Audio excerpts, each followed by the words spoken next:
Hey there, welcome to saas.unbound podcast. I'm your host, I'm Nadeina, head of growth at saas.group, a serial acquirer buying wonderful SaaS businesses to take them to the next level. I chat here with inspiring founders and experts to get an inside scoop on how they made their business success. And today with me is Sharon, founder of Boardroom Insiders, one of the leaders in executive intelligence, enabling enterprise sales and marketing teams to close bigger deals faster. She sold the company to Euromoney LLC for a whopping $25 million 2 years ago, right? two And years. is now openly sharing her experience with other founders, which is absolutely great. So happy to see you here. Thank you for having me. I love talking about it.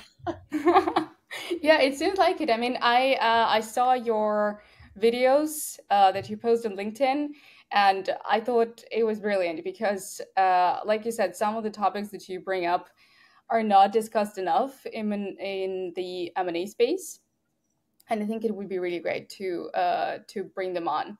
So yeah, welcome to the show, and maybe let's start with your background and the inspiration behind the company. Okay, well, I was the first in my family to go to college, so I didn't know anything about business, and I didn't come to business until very late. I was 30 when I got my first job in business. Prior to that, I was working as a writer and a journalist and, not making a lot of money. And then I went to grad school. I moved from San Diego, California to San Francisco, got my first job in a startup in the late 90s in San Francisco, in the middle of the first internet boom, which was very exciting, and got really hooked and was not particularly interested in technology, but at that time in the Bay Area, it was coming for you no matter what, because you were either, uh, you know, if you were not working in technology, you were technology adjacent. You were serving the people who work in technology, or you were providing some kind of service to them. And it just came for everybody in the city. And so it was an exciting time. After that job, I founded my first startup, for which I raised 3 million in venture capital. And that was tremendous fun, but I raised the money in the middle of the dot-com crash of 2000. And so that did not go well. They tried to claw back the money and tried to sue us for fraud, and it was a big mess. And it actually killed the company, because when you raise that kind of money, you start to scale up. They want you to spend it, right? So we got an office, and we got a year's contract for a server farm, and we bought a bunch of computers. And if we hadn't done that, I could have kept the company going through the downturn. Some of our best months of revenue came after they kind of clawed that money back. We were doing okay, but not to the degree that I could absorb the impact of all that scaling without their funding. So then I went off and had babies, and then there was 9/11, and so there was another huge crash, and I took some terrible jobs in there that I'm not going to talk about. But eventually I found my way to a former colleague at the first startup I worked in, and he was working in tech marketing, specifically for big trade shows. So he pulled me into that, and we just took off. He was working at different agencies, and every time he'd move to a new one, he'd take me with him. And so I was a contractor that whole time. But it gave me access to working with marketers at the biggest tech companies in the world, like Cisco and Microsoft and VMware and Dell and HP. And so I learned a ton.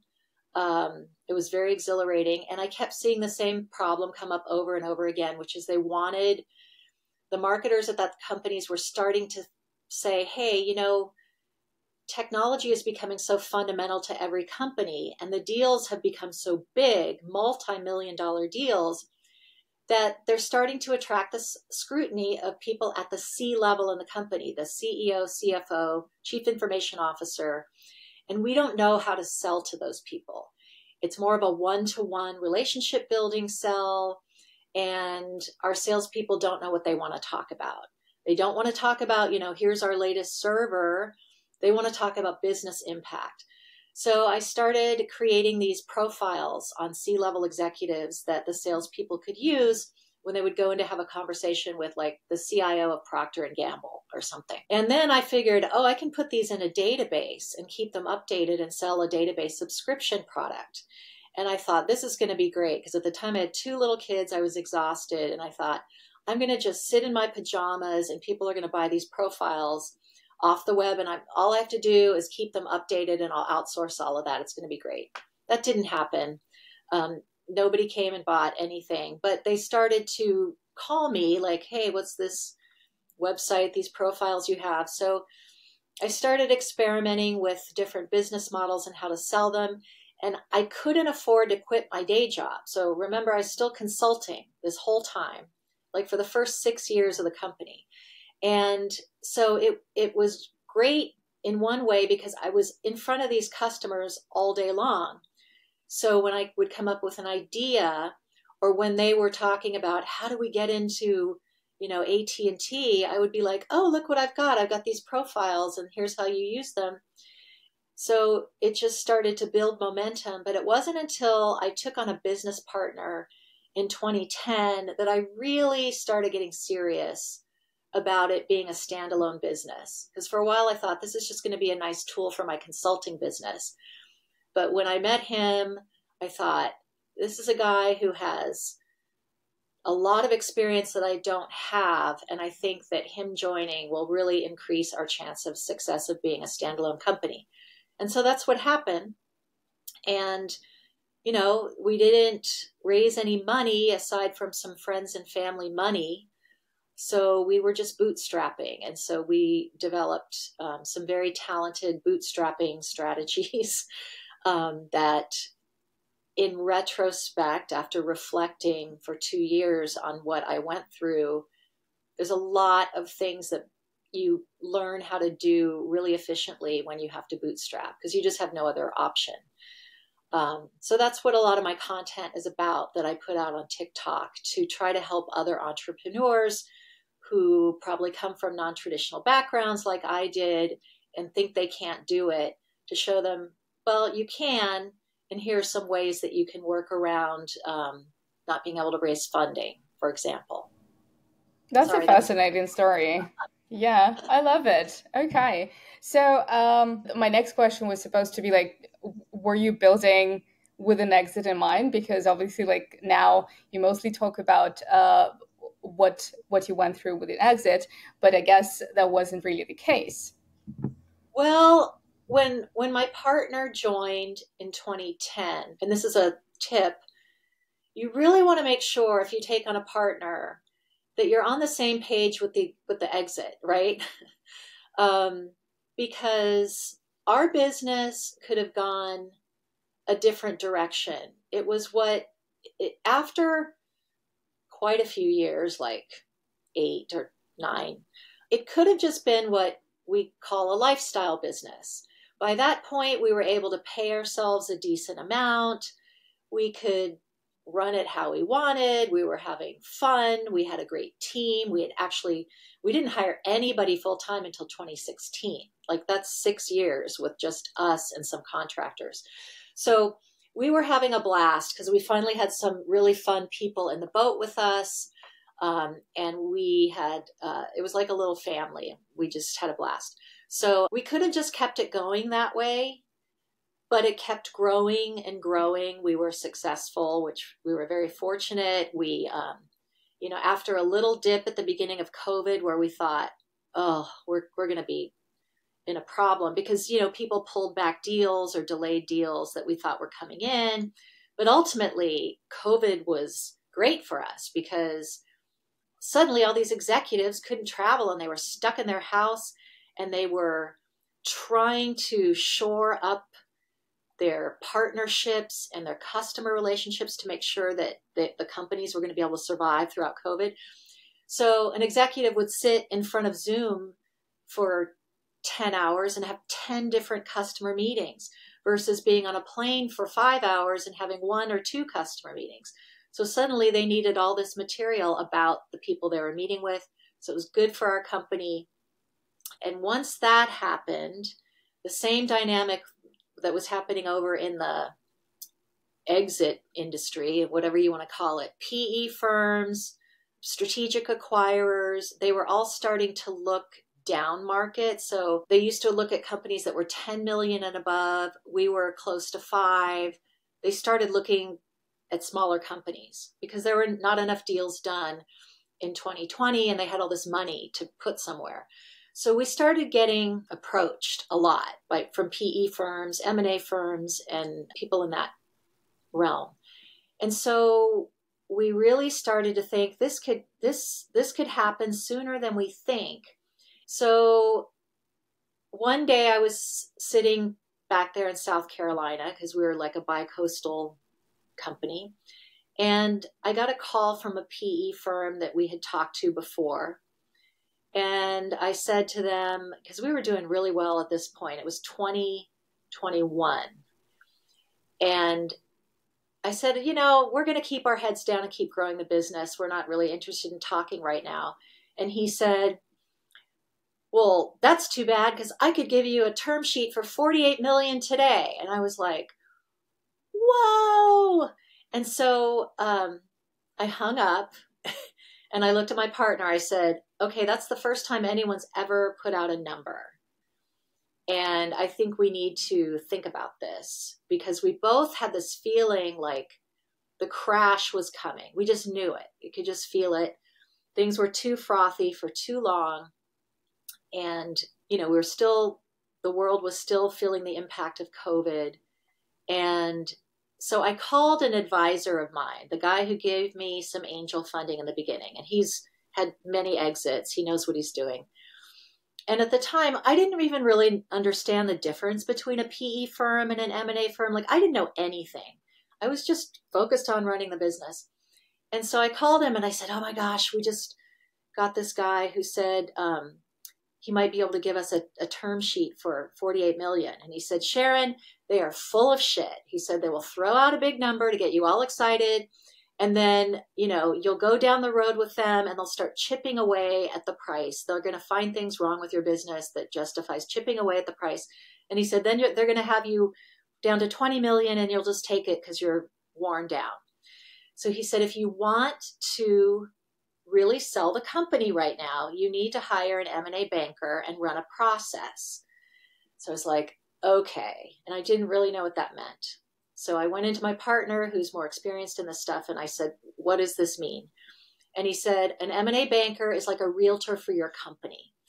You hire a realtor to find you a buyer for your house. You hire an M&A banker to find you a buyer for your company. And he said, the reason why he wants us to run a process is because you would never just negotiate individually with all the people interested in your house. And you shouldn't do the same with the company because you won't get the best outcome. So my partner told me, you are the one with the most to gain and the most to lose from this whole thing. He said, you need to run this, even though he knew more and he was focused on our sales, which was important.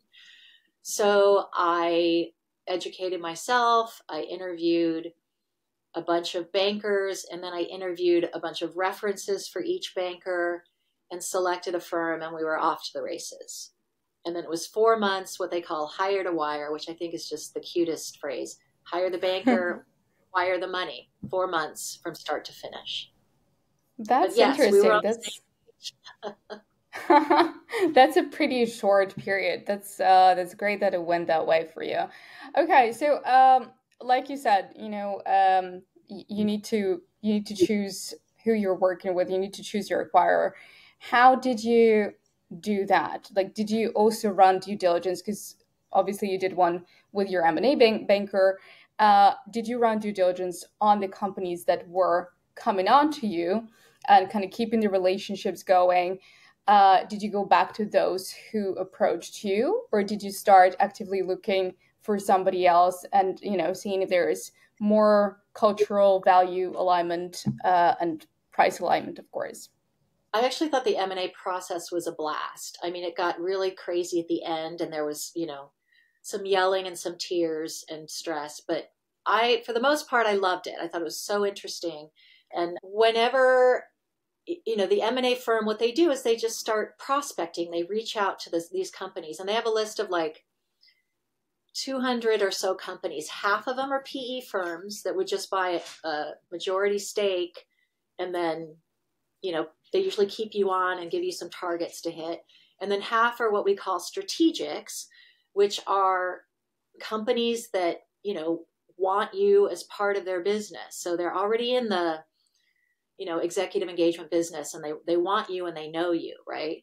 So every week the M&A bankers give you an update on who they've reached out to, who has declined, and who's interested. And then sometimes they ask you to do like what's called a management presentation if someone's interested.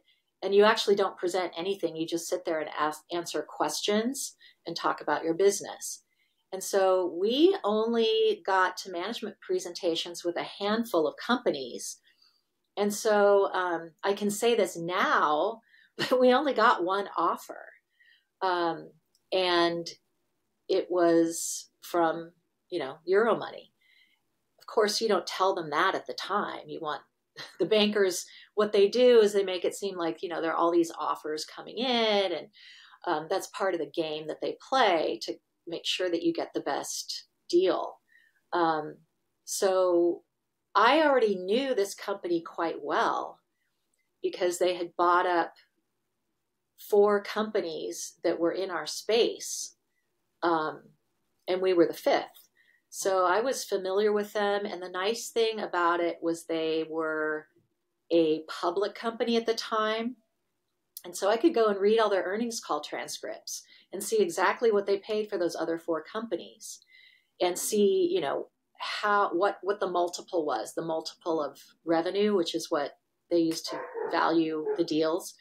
It was like, imagine the best book you've ever read, and you're like, oh, that was me when I was researching them and reading their earnings calls, and I was making notes and, sending emails to my partner. And I kind of knew that was going to be a great fit for them and for us.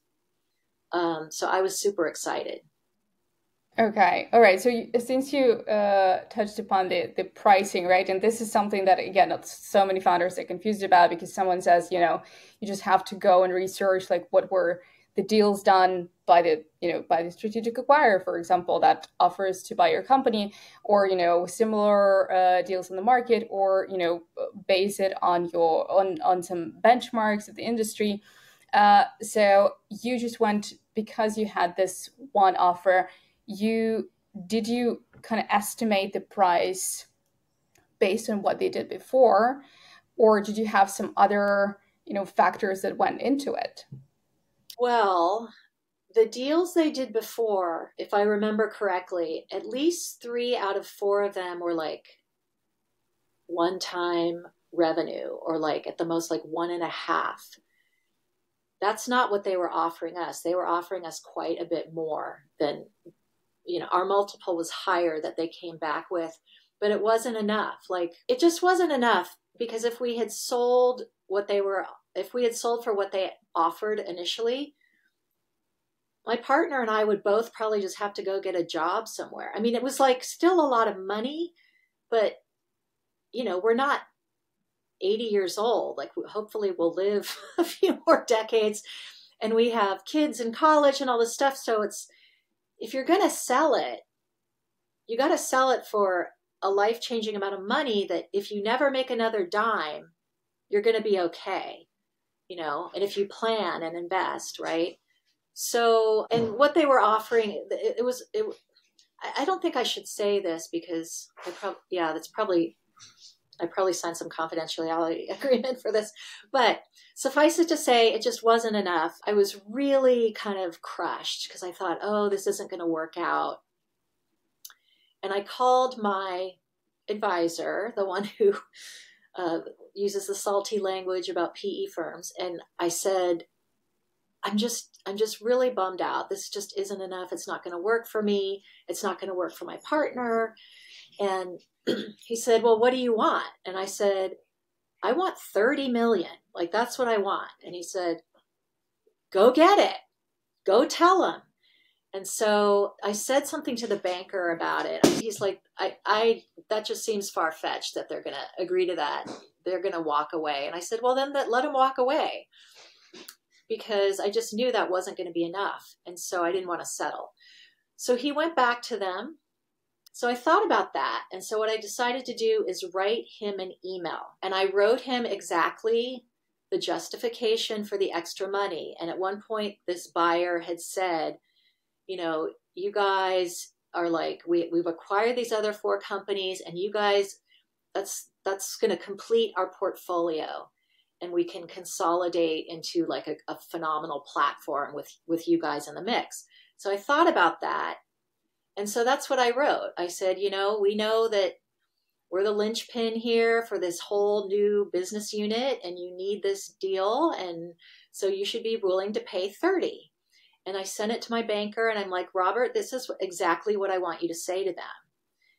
And that's why I wrote it down, because I want you to say exactly this. So I don't know what he did or if he did it, but he came back, and he with an offer for 25.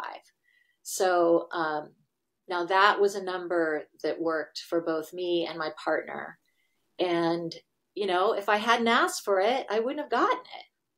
So that I would recommend for every entrepreneur, if you go through this process, like, really know what your walk away number is, and don't be afraid to ask for it, because it is a total game. You know, and everyone will be like, oh my gosh, that's so much more. I don't know if we can do it. And then they go back and they probably say, like, we really need this deal for our new business unit. So go back and offer her 25, you know? So, and actually it was exhilarating and a little bit fun, only because it worked out. But yeah, I mean, I just learned a ton through that process, and I enjoyed it. Not everybody does. Yeah. I think the worst case scenario where, you know, the business can see itself as having to sell and not having the power, you know, to make a decision and to price the business at the price they want. So I think what you did was very smart. Okay, so obviously you went through due diligence as well with them, and I mean, I guess it was mutual, right? What was the most challenging and maybe the most surprising part of the due diligence process? I think the most surprising part to me was when I talked to maybe 12 or 15 entrepreneurs when I was interviewing for the M&A bankers. You know, I talked to their references. So those were the most valuable conversations I had, and their experience with the process was all over the map. But universally, they all said, oh my gosh, due diligence is a nightmare.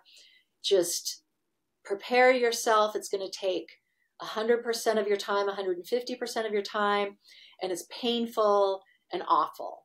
And so I was gearing up for that, but it was never that bad. I mean, it was more irritating. And here's what's irritating is you have your bankers start collecting documents for due diligence even before they found a buyer. So they have this data hub where they're like, okay, we need all these things. And it's, you know, dozens, if not hundreds of documents that they need. Your business formation stuff, your marketing material, like everything, your customer list, your financials.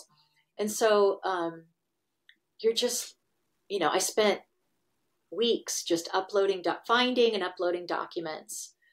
And then in comes the buyer with their lawyers and their consultants and everybody else, and they want the same documents. But for some reason, the bankers don't really give you just have to go through the whole thing again. Like you're uploading the same thing somewhere else. And then the lawyers come in and they're like, okay, we want this information now in this format. And it's something you've already given them 2 or 3 times, but they want it in a different format. So then you have to make a spreadsheet of the same stuff you sent before. So this just went on for weeks and weeks. And I was the person doing it. And I don't like to do any paperwork. It's my pet peeve. And here I was like the paperwork person. And that was frustrating, but you're excited about it. So it kept me going. That sounds a little bit crazy, that's for sure. All right. So how are you preparing like yourself and the team and the whole company for the sale? Because, well, usually these deals are not really communicated with the team, and what really helps is kind of making the founder obsolete to make sure none of the operational stuff is affected during the deal, during the due diligence. So how did you deal with that? Did anyone else know in the company like what's going on, and yeah, did it affect your operations in any way? Well, there were a number of things going on, and everybody tells you, don't count your money before it happens. My advisor told me don't get too excited. There's a 50% chance this isn't going to close. Don't spend any money or buy anything. He was worried about setting my expectations. And so that was the first thing. The second thing is you have to run the company as if the deal is not happening. Because if it doesn't happen, you have to go on, and you should be continuing with your strategic objectives and projects that you've laid out. So while this was heating up, I think I was interviewing M&A bankers starting in July, but in June, we brought on an operations guy who had some great experience at helping startups build leadership teams and be more disciplined about how they roll out strategic initiatives, right? So we brought him in June, and we built our first leadership team. And these were people who were already at the company. But what we were trying to do is just push down more of the responsibility to these people, empower them, and also begin to work together to envision the future of the company and prioritize what we needed to do to get there, right? So simultaneously, this was happening. So I was interviewing bankers already, but we didn't have an offer or anything. And we were building this leadership team, and it went really well. Like, people just took responsibility, and we were doing all kinds of interesting initiatives and things, and it was going really well. And then even before that, we did one thing that I think was really important, which we put together what's called a phantom equity plan for our employees. And it's it's a little bit like a stock option plan, but it's much simpler, less expensive, easier to understand and explain. And so every year, once we could afford to, we started rolling out one new benefit a year. We would tell our employees about it at our last meeting in December, and then we'd roll it out in January. So December 2020, all these firms are reaching out to us, and my partner had done this at a previous company, and it worked out really well. So we decided that we would roll out a phantom equity plan to our team in December 2020. So we had our big end of the year meeting. We said, hey guys, I don't know if we've talked about this with all of you, but it is our intent to sell the company someday. We don't know if it's going to be next year or 5 years or 10 years, but we want to be ready. And one of the things we want to do is take a small percentage of the net proceeds and distribute it to the employees. And we told them that the reason why we thought it was important to talk about this is we wanted everyone to know what our intent was so that nobody's speculating. And we also told them, to get a good price when you sell, the most important thing is your annual recurring revenue. So as a company next year in 2021, we need all hands on deck just driving towards that. And you're going to hear that from us, and that's why. And it would be important anyway, whether we sell or not, but it's super important if we sell. So we did that. Then we built the leadership team, and then we started interviewing the bankers. And then one of the things that I asked everybody I talked to was, should we tell our employees that we're doing this? And everybody said no. And that kind of went against our culture because we were super transparent culture. I think from my videos, you can see how transparent I am. And, so that was hard because I don't like to feel like I'm keeping something big from people.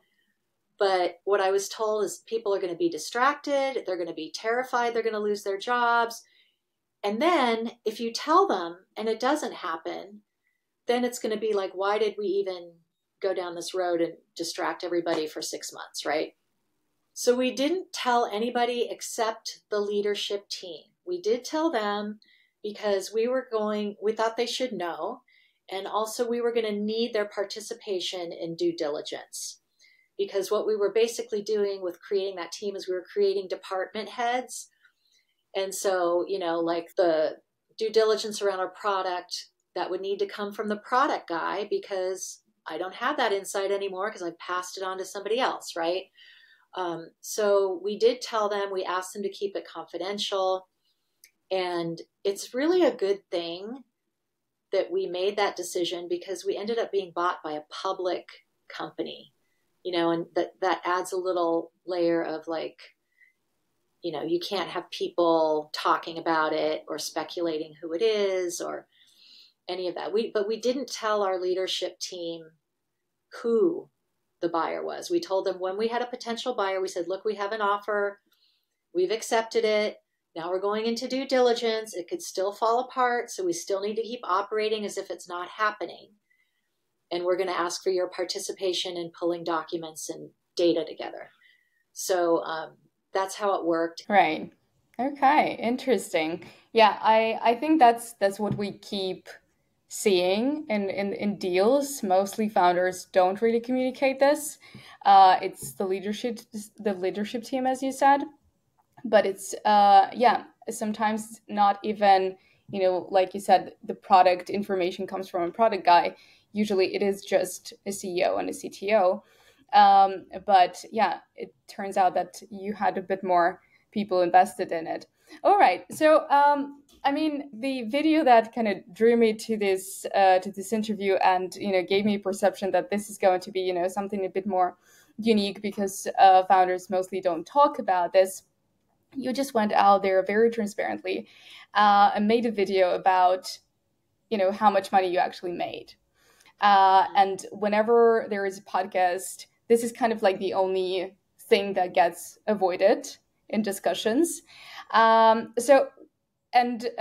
other video, you also said, well, at first you just wanted to be just under the radar and not talk about it. So that changed, right? So why did you start talking about this? And maybe you could go a little bit in detail again of how much money actually ended up in your bank account and how it was distributed. And maybe, if you have an advice or like a hack or a tip for the founders on how to look at this kind of transactions, maybe you could share it too. Yeah. Well, I'll just run through the figures first. So it was 25 million in cash, which I didn't even realize how great that was until later. I mean, that's what we did. Like we traded off kind of a lower valuation for a cleaner deal without any ambiguity of like earnouts or anything like that. And in the end, that was the right type of deal for us. And so the M&A bankers fees were like 1.035 million. And that's, with all the bankers I interviewed, it was going to be pretty much the same. They take a percentage and that percentage goes up the more they get for you, so they're incentivized to get more because then they get a bit bigger chunk. But we were in the bottom tier of what they expected to get, so that wasn't an issue. So they got 1.035 million. Our attorneys got 200,000. Our accountants, 51,000. I was the majority shareholder, so I got pre-tax a little under 13 million.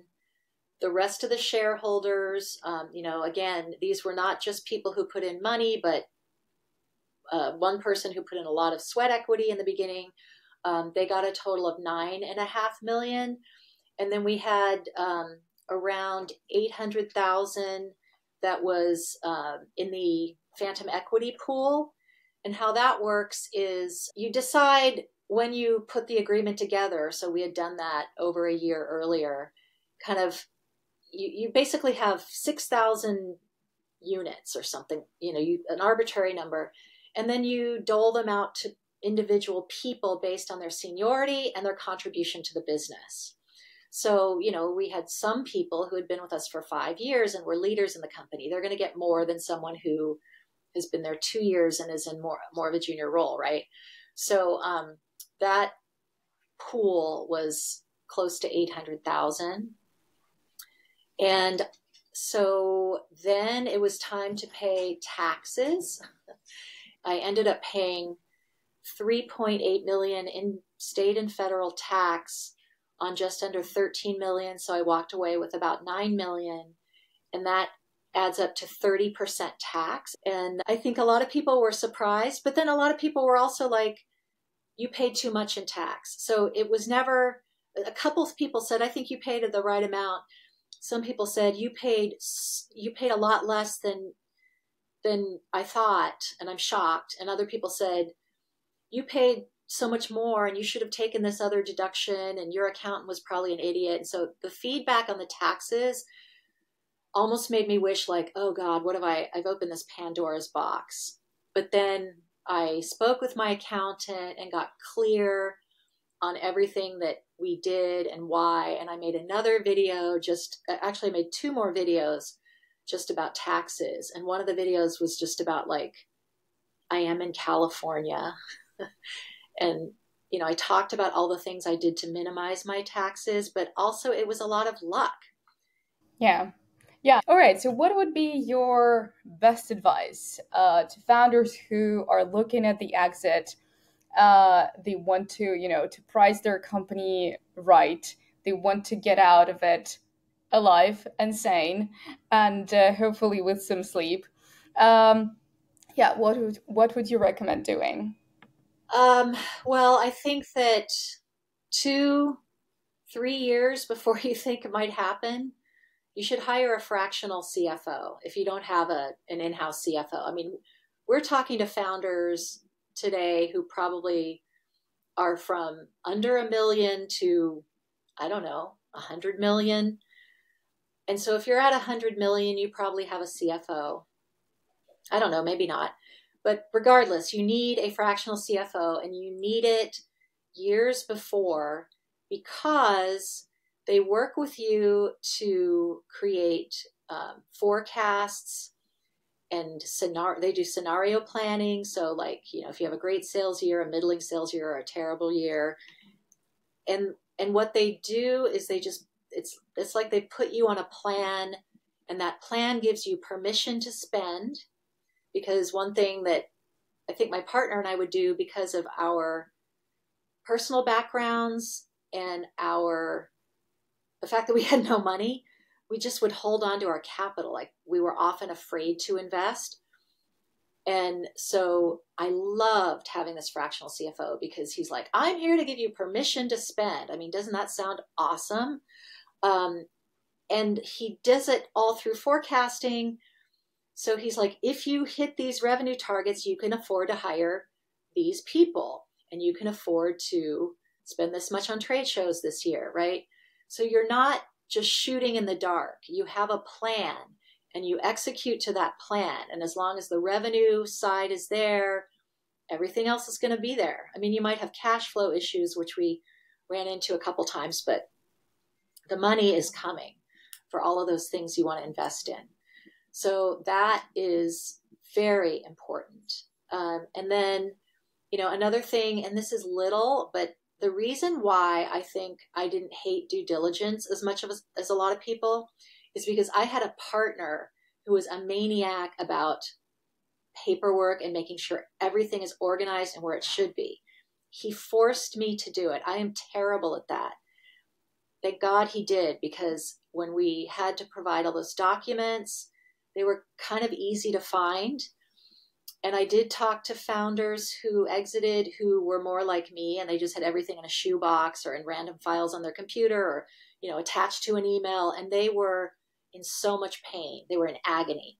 So that's the thing. Like, from day one, I don't care what you have to do. If you're not a paperwork person like me, have someone on your team, and that's their job.